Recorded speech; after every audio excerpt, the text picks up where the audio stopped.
Thanks, Mr. Chairman. Good to see you again, Mr. Secretary. Thanks for the great job you're doing. A couple of questions. I think during your initial hearing for this position, we talked about leasing and permitting for energy development. I thought it was a disaster under the previous administration. Can you just talk a little bit about what actions the department has taken over the past number of months to correct course and what it plans to do in the next fiscal year?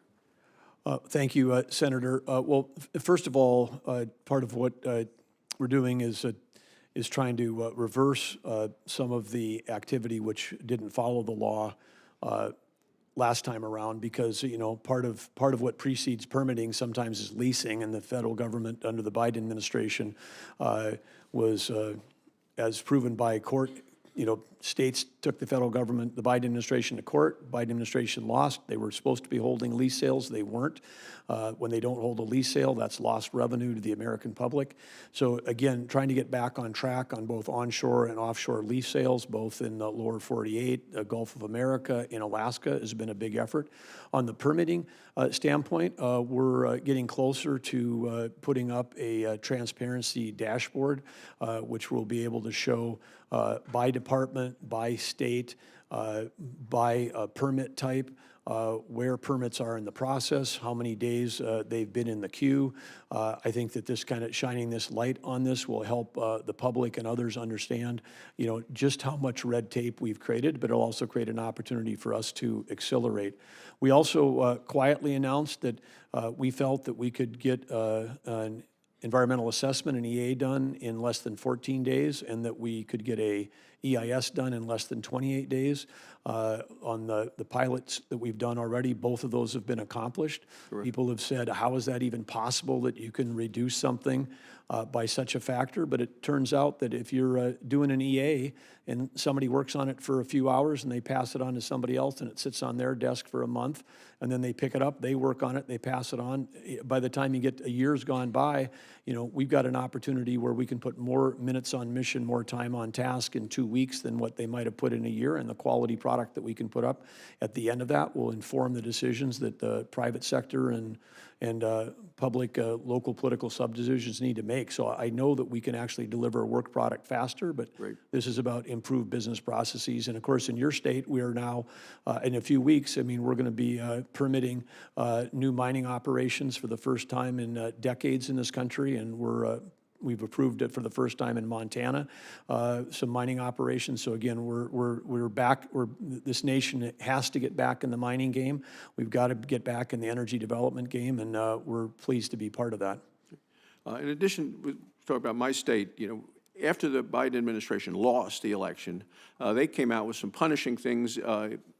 Out of office, they lose the House, lose the Senate, lose the White House, and their Bureau of Land Management finalized what was the Rock Springs Resource Management Plan, which is the final plan is punishing to the state of Wyoming, devastate the people and the economy of Southwest Wyoming, locked up millions of acres of land the local communities, the entire state relies upon. Can you just talk about what the department's doing now?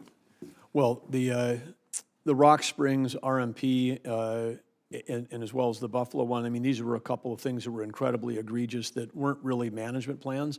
They were creating new concepts out of whole cloth that was really meant to restrict all forms of land use as opposed to follow the multi-use mandate that we're given.